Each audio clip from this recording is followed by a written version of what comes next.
இந்தியாவுக்கு கோலி கேப்டனா இருக்கிற வரைக்கும் இந்திய அணி டாப்ல தான் இருந்துச்சு. ஆஸ்திரேலியா காரணங்களுக்கு அழுத்தம் கொடுத்தாரு. பார்டர் கவாஸ்கர் டிராபி மூலமா இந்தியாவில வச்சு தோக்கடிச்சாரு. ஆஸ்திரேலியாவில அவங்க மறுபடியும் வச்சு அவங்களை தோக்கடிச்சாரு. இன்னும் சொல்ல போனா இந்திய அணி வீரர்கள் களத்துல சோர்ந்து போயிட்டாங்கன்னா அவருடைய ஆக்ரோஷமான செயல்பாட்டின் மூலமா எல்லாருமே சுறுசுறுப்பா மாறிடுவாங்க. போலர் ஓடி வந்து விக்கெட் எடுத்தா போலரை விட அதிகமா கத்துறவர் யார் தெரியுமா? இந்த கோலி மட்டும் தான். அதுவும் இல்லாம விக்கெட் யாரோ ஒருத்தன் தானே எடுத்தான், சதமும் யாரோ ஒருத்தன் தானே அடிச்சான். நாம இந்த கிரிக்கெட்ல பெரிய ஆளு, அதுவும் இல்லாம கிங், நாம பொலைட்டா இருப்போம், காமா இருப்போம்னு மனுஷன் இருந்ததே கிடையாது. ஆனா மனுஷன் எவன் என்ன பண்ணாலும் சரி, கேப்டனா இருந்தாலும் இல்லனாலும் சரி, அந்த இடத்துல அனைவருடைய சந்தோஷத்தையும் பகிர்ந்துக்கிறது கோலி மட்டும் தான். இப்படி இருந்த டீமை உள்ள வந்து கெடுத்துட்டாரு இந்தியாவுடைய கோச்சரான கம்பீர். அதுவும் இல்லாம கோலிக்கும் ரோஹித்துக்கும் அழுத்தம் கொடுத்தே வெளியேற்றி இருக்கிறாரு. ஆனா கம்பீர் ஒரு விஷயத்துல கடைசி வரைக்கும் ஜெயிச்சுக்கிட்டே இருக்கிறாரு. அவர் டீம்ல யாரை எடுக்கணும்னு நினைக்கிறாரோ அவரை கண்டிப்பா எடுத்துடுவாரு. இந்த ஒரு விஷயத்துல கடைசி வரைக்கும் ஜெயிச்சிட்டாரு. ஆனா டெஸ்ட்ல உள்ளூர் போட்டிகளே வாஷ் அவுட் ஆகி இருக்கிறாரு. அதுவும் இல்லாம டீம் செலக்ஷன்ல மிகப்பெரிய ஒரு ப்ராப்ளம் இருக்கு. அவர் யாரை எடுக்கணும்ன்றதுல தான் இந்த இடத்துல மிகப்பெரிய தப்பே பண்ணி இருக்கிறாரு. அப்போ எடுத்த பிளேயர்லாம் சரியா விளையாடலையா அப்படின்னு நீங்க கேட்கலாம். ஆனா கோச்சரா கம்பீர் ஆரம்பத்துல உள்ள வரும்போது விஜய் ஹசாரே நல்லா விளையாடுறவங்களை மட்டும்தான் நான் ஓடிஐல எடுப்பேன்னு சொன்னாரு. ஐபிஎல்ல நல்லா விளையாடுறவங்களை மட்டும்தான் நான் T20ல எடுப்பேன்னு சொன்னாரு. அதே மாதிரி ரஞ்சி கோப்பையில யார் நல்லா விளையாடுறாங்களோ அவங்கள தான் நான் டெஸ்ட் போட்டிக்கு எடுப்பேன்னு சொன்னாரு. ஆனா டெஸ்ட் போட்டிக்கு ரஞ்சி போட்டியை பேஸ் பண்ணியா எடுத்திருக்கிறாரு, ஐபிஎல்ல பேஸ் பண்ணி எடுத்திருக்கிறாரு. ஃபார் எக்ஸாம்பிளுக்கு சாய் சுதர்சனே எடுப்போம்.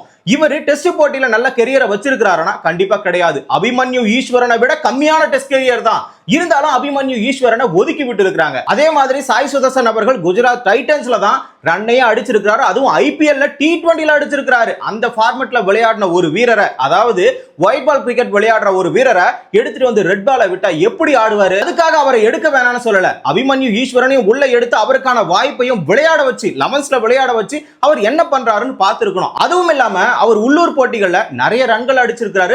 எல்லா கிரவுண்டையும் பத்தி தெரிஞ்சு வச்சிருக்காரு. அப்படி இருக்கும்போது அவரை உள்ள எடுத்திருக்கிறான். அதே மாதிரி சர்ஃப்ராஸ் கான் டெஸ்டுக்குனே இந்த ரெண்டு பேரும் செம்மையா விளையாடுறாங்க.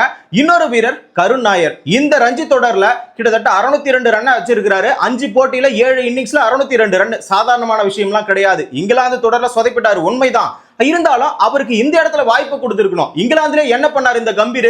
ஒரு போட்டியில 50 அடிச்சதுமே சரி நீ வெளியே உட்காருப்பா, மறுபடியும் சாய் சுதர்சன் உள்ளவா. அப்ப எப்படிதான் நம்பிக்கை வரும்? சாய் சுதர்சனுக்கும் நம்பிக்கை வரல, இன்னொரு பக்கம் கருண் நாயருக்கும் நம்பிக்கை வரல. அப்படி இருக்கும் பொழுது ஒருத்தருக்கு தொடர்ச்சியா வாய்ப்பு கொடுக்கணும். அப்படிப்பட்ட தோனிக்கு கங்குலி தொடர்ச்சியா வாய்ப்பு கொடுக்கும் போது அவர் நிரூபிச்சாரு தான் யாருன்றத. அதே மாதிரிதான் ஒவ்வொரு வீரருக்கும் வாய்ப்புன்றது தொடர்ச்சியா கொடுத்துக்கிட்டே இருக்கணும். இங்க ஆர்டரையே மாத்தி மாத்தி தான் போட்டுக்கிட்டு இருக்கீங்க.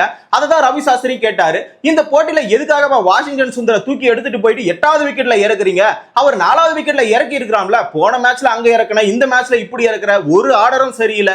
யார் எங்க இறங்குறான்னு சொல்லிட்டு இப்ப வரைக்கும் இங்க யாருக்குமே தெரிய மாட்டேங்குது. இவங்களை எடுத்துட்டு போய் WTC ஃபைனல் வரைக்கும் எப்படி போவீங்க? வேர்ல்டு கப் 2027 நடக்க போகுது, 50 ஓவருக்கு. அதுக்கும் இந்த மாதிரி ஆர்டரை மாத்தி மாத்தி பண்ணிக்கிட்டே இருந்தீங்கன்னா கடைசி வரைக்கும் ஜெயிக்கவே முடியாது. T20ல இப்படிதான் பண்ணிக்கிட்டு இருக்காங்க. 2026ல தெரிஞ்சு போயிடும் என்ன ரிசல்ட் கிடைக்க போகுதுன்னு, இந்த மாத்தி மாத்தி விளையாடுறது என்ன நடக்க போகுதுன்னு. கம்பீர் முக்கியமா இன்னொரு தப்பையும் பண்ணிக்கிட்டு இருக்கிறாரு. T20க்கு எல்லா பிளேயரையும் ஆல்ரவுண்டரா எடுக்கலாம், டெஸ்டுக்கும் ஓடிஐக்கும் எப்படி நீங்க ஆல்ரவுண்டரா எடுப்பீங்க? நீங்க எல்லா பிளேயருமே ஆல்ரவுண்டரா எடுக்கிறீங்கன்னு வச்சுக்கோங்க. அப்படி ஆல்ரவுண்டரோட மனநிலை எப்படி தெரியுமா இருக்கும்? பேட்டிங்ல விட்டா கூட போலிங்ல பிடிச்சிக்கலாம், போலிங்ல விட்டா கூட பேட்டிங்ல பிடிச்சிக்கலாம்ன்ற ஒரு மனநிலை தான் இருக்கும். ஒரு பியூர் பேட்ஸ்மேனுக்கு என்ன தோணும்? நம்ம பேட்டிங் விளையாடியே ஆகணும்னு தோணும். ஒரு பியூர் பவுலருக்கு என்ன தோணும்? நாம கண்டிப்பா பந்து வீசி விக்கெட் எடுக்கணும்னு தோணும். ஆனா இது ரெண்டுத்துலயுமே இல்லாம ஒரு டெஸ்டுக்கு, அதாவது டிஃபெண்ட் பண்ணி விளையாடுற டெஸ்டுக்கு ஒரு ஆல்ரவுண்டரை எடுத்துட்டு வந்தா அவர் எப்படி விளையாடுவாரு? ஒன்னு போலிங் பண்ணுவாரு, அப்படி இல்லைன்னா பேட்டிங் விளையாடுவார். இது ரெண்டுத்துல எதனா ஒண்ணு பண்ணாலும் அவரை நம்ம டீம்ல தக்க வச்சுக்கிட்டு தான் இருந்துக்கணும். ஏன்பா என்னப்பா ஓடிஐல போயிட்டு ஜெயிக்க மாட்டாங்கன்ற? அப்ப சாம்பியன்ஸ் டிராபி அடிச்சாங்களே அந்த இடத்துல ஒரு வித்தியாசம் இருக்கு. அங்க ஜாம்பவான்கள் சொல்லக்கூடிய கோலி, ரோஹித் எல்லாம் இருந்தாங்க. ஆகையனாலதான் அவங்க ஜெயிச்சாங்க. அவங்களுக்கு எக்ஸ்பீரியன்ஸ் இருக்குது. அதுவும் இல்லாம கோலி நீங்க 1 டவுன் இறங்க கூடாது, நீங்க 4வது டவுன்ல போங்கன்னு கம்பீரால சொல்ல முடியாது. அதே மாதிரி ரோஹித் நீங்க ஓப்பனிங் போகாதீங்க, நீங்க 7வது டவுன் போங்கன்னு கம்பீரால சொல்ல முடியாது. அந்த இடத்துல அவருடைய ஆக்கிரமிப்பு செயல்படாது. ஏன்னா அவங்க ஆல்ரெடி ஜாம்பவான்கள். அவங்களுக்கு தெரியும் உள்ள என்ன பண்ணணும், என்ன பண்ணக்கூடாது, இப்ப இருக்கிற சிச்சுவேஷன் என்ன, எப்படி ஆடணும்னு. கம்பீர் மாதிரி மாத்தி மாத்திலாம் அனுப்ப மாட்டாங்க. யாரோ ஒருவரை சூழ்நிலைக்கு ஏற்ற மாதிரி மாத்தலாம். எல்லாருமே மாத்தி மாத்தி விளையாடினா அவன் எந்த இடத்துல விளையாட போறான்ற நம்பிக்கை அவனுக்கு இருக்குமா இருக்காதானே தெரியல. இப்ப 2027 வேர்ல்டு கப்லயே அந்த மாதிரி மாத்தி மாத்தி அனுப்பி கடைசியில் எனக்கு இந்த பிளேஸ் செட் ஆகல அவன் காரணம் சொல்லிட்டானா அந்த இடத்துல என்ன பண்ணுவாரு கம்பீர்? தற்பொழுது எக்ஸ் வீரர்கள் அத்தனை பேருமே கம்பீர் மேல விமர்சனம் வச்சுக்கிட்டு தான் இருக்காங்க. எங்க தான் போகுது இந்த இந்திய டெஸ்ட் அணி? அதுவும் இல்லாம ஓடியில இந்த மாதிரி ஒரு நிலைமை தான் இருக்குது. இப்ப ரெண்டுமே எங்க போக போகுதுன்னே புரியல. ஒருவேளை இல்லாமையே போக போகுதா? ஆல்ரெடி ஜனம் வரது ரொம்ப ரொம்ப கம்மியாகி போச்சு இந்த டெஸ்ட் போட்டிக்கு. ஆஸ்திரேலியாவில் நடக்கக்கூடிய ஆஷஸ் தொடருக்கு எல்லாருமே வெயிட் பண்ணிக்கிட்டு இருக்காங்க. அவ்வளவு ஆர்வம் அந்த பக்கம் திரும்பி போச்சு. இப்படி எல்லாம் ஏன் பேசுறேன்னா இந்த போட்டியில நடந்த சம்பவம் அந்த மாதிரி. மூன்றாவது நாள் தொடக்கத்துல ஜெய்ஸ்வாலும் KL ராகுலும் களத்துல இருக்கிறாங்க. கிட்டத்தட்ட 9 ரன்னோட தான் ஸ்டார்ட் பண்றாங்களே. ஆனா இவங்க ரொம்ப நேரம்லாம் நீடிக்கல. 489 அடிக்கணும். இவங்க ரெண்டு பேரும் சேர்ந்து நிதானமா ஒரு பார்ட்னர்ஷிப் அமைக்கணும். இந்திய வீரர்கள் அத்தனை பேருமே சேர்ந்து அந்த ரன்னை விட, அதாவது சவுத் ஆப்பிரிக்கா அடிச்ச ரன்னை விட 150 ரன் மேல அடிச்சா மட்டும்தான் ஒருவேளை இன்னிங்ஸ் வெற்றியும் பெறலாம். அந்த மாதிரி ஒரு சான்ஸ் இருக்கும். ஆனா இந்த இடத்துல அது கூட நடக்கிறதுக்கான வாய்ப்பு இல்ல. ஏன்னா அந்த மாதிரியான சம்பவங்கள் உள்ள நடந்திருக்கிறது. 27 ரன்னுக்கு 6 விக்கெட்டை இழந்திருக்காங்க. ஓபனர்கள் ரெண்டு பேரும் சேர்ந்து 100 இல்ல 200 ரன் அடிக்க போறாங்க. அப்படி அடிச்சா மட்டும்தான் இந்த போட்டியில 600 ரன்கள் அடிக்கிறதுக்கான வாய்ப்பு இருக்கும். ஆனா KL ராகுல் 22 ரன்ல அவுட் ஆயிட்டு வெளியே போயிட்டாரு. நெக்ஸ்ட் ஜெய்ஸ்வால் 97 பந்துகளை எதிர்கொண்டு கிட்டத்தட்ட 58 ரன் அடிச்சிருக்காரு. அதுல ஒரு 6, 7 4. அப்புறம் என்ன, ஏமாந்து அவுட் ஆகிட்டு பெவிலியன் போயிட்டாரு. எதிர்பார்க்காத ஒரு பந்து தான். 32 ஓவருக்கு இந்திய அணி 95க்கு ஒரு விக்கெட் இருக்கிறாங்க. 33வது ஓவர் வீச வந்தவர் தான் இந்த ஹார்பர். அவர் வீசின 3வது பந்து எதிர்பாராத விதமா ஆஃப் ஸ்டம்ப் லைன்ல தான் போட்டாரு. ஆனா அவர் கிட்ட வந்த உடனே இவர் ஜெய்ஸ்வால் தடுப்பாட்டம் விளையாடுறதுக்கு தான் ட்ரை பண்ணாரு. ஆனா தடுப்பாட்டம் விளையாடுற மாதிரி அந்த பந்து வரல. உடனே பந்து முழுசா ஸ்பின் ஆகி எழும்பி வந்துருச்சு மேல. உடனே அந்த பேட்ல எஜ்ல பட்டு யார்கிட்ட போச்சு? யான்சன் கிட்ட போயிட்டு கேட்ச் ஆயிட்டு வெளியே போயிட்டாரு. அவ்வளவுதாங்க. ஜெய்ஸ்வால் போயிட்டு டிரஸ்ஸை கூட சேஞ்ச் பண்ணி இருக்க மாட்டாரு. உடனே நம்ம சாய் சுதர்சன் 15 ரன்ல காலி. அடுத்ததா த்ருவ் ஜுரல் டக் அவுட் ஆயிட்டாரு. பண்ணிட்டு வந்ததுமே 6 அடிச்சுட்டு தான் கேப்டன் என்ற பொறுப்பை மறந்துட்டு இந்த இடத்துல இறங்கி வந்தாரு யான்சன் ஓவர்ல. அவரும் கீப்பர் கேட்ச் அவுட் ஆகி வெளியே போயிட்டாரு. நெக்ஸ்ட் என்ன, ஜடேஜா 6 ரன், நிதிஷ்குமார் ரெட்டி ஒரு 10 ரன்.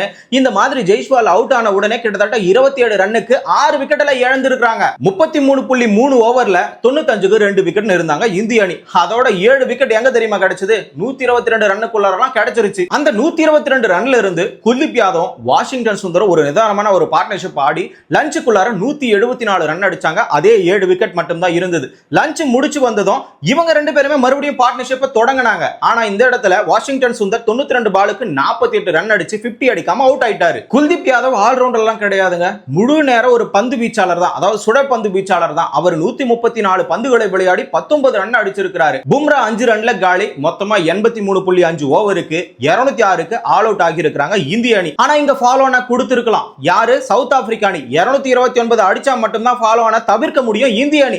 ஆனா இந்த இடத்துல சவுத் ஆப்பிரிக்கா அணி கொடுக்கிறதுக்கான வாய்ப்பு இருக்கு. ஏன்னா இன்னும் 28 ரன் அடிக்கணும். 201 மட்டும் தான் அடிச்சிருக்காங்க. ஆனா இந்த இடத்துல பவுமா கொடுக்காம பேட்டிங் இறங்கி இருக்கிறாரு. இவங்க ஃபாலோ ஆன கொடுக்காம போனதுக்கு காரணம் இருக்கு. வெயில்ல பந்து வீச்சாளர்கள் ஓடி ஓடி வந்து பந்து போட்டாங்களே, அதாவது 122க்கு 7 விக்கெட் இருந்துச்சு.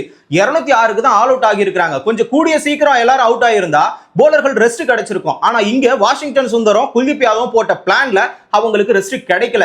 சரி, இவங்களுக்கு ரெஸ்ட் கிடைக்கணும்ன்றதுக்காக தான் நீங்க பேட்டிங் போயிட்டு களத்துல விளையாடுங்க சவுத் ஆப்பிரிக்கா வீரர்களை அனுப்பி இருக்கிறாரு இந்த டெம்பா பவுமா. அதுவும் இல்லாம 5வது நாள்ல இந்த பிட்ச்ல ரொம்ப ரொம்ப சுழப்பந்துக்கு ஏதுவாக இருக்கும். அந்த காரணத்தினால கடைசி நாள்ல இப்ப இறங்கி இவங்க 200 ரன் அதிகமா அடிச்சுட்டு நம்மளுக்கு கொடுத்துட்டாங்கன்னா அந்த 200 நம்மளால சேஸ் பண்ண முடியாது. ஆகிய காரணத்தினால இப்ப இறங்கி இவங்களுக்கு 500 டார்கெட்டை கொடுத்துட்டு இவங்க மேல அழுத்தம் போட்டு எல்லா விக்கெட்டையும் நம்ம எடுப்போம்னு சொல்லிட்டு டெம்பா பவுமா திட்டம் தீட்டி இருக்கிறாரு. அந்த வகையில தற்பொழுது சவுத் ஆப்பிரிக்கா அணி பேட்டிங் இறங்கி 26 ரன்னுக்கு எந்த விக்கெட்டையுமே இழக்கல. 314 ரன்கள் முன்னிலையில் இருக்கிறாங்க. சவுத் ஆப்பிரிக்கா அணி ஃபாலோன பத்தி யோசிக்காத மாதிரி பேட்டிங் விளையாடி இருக்கலாம். ஆனா பாவம், போனா போகுது பொழைச்சு போட்டுன்னு விட்டுட்டு போன மாதிரி ஃபாலோ எல்லாம் கொடுக்க மாட்டேன், நீங்க விளையாடுங்க, நான் 500 டார்கெட் கொடுக்குறேன், முடிஞ்சா இறங்கி அடிங்கன்ற மாதிரி விட்டுட்டு போயிருக்காரு. சோ கமெண்ட்ல உங்களை என்ன கேள்வி கேட்கிறேன்னா, இந்தியா வின் பண்ணுமா பண்ணாதா, டிரா பண்ணுமா பண்ணாதான் கேட்க முடியாது. சவுத் ஆப்பிரிக்கா வின் பண்ணும். அதை பத்தி நீங்க என்ன நினைக்கிறீங்கன்னு சொல்லிட்டு கமெண்ட்ல சொல்லுங்க.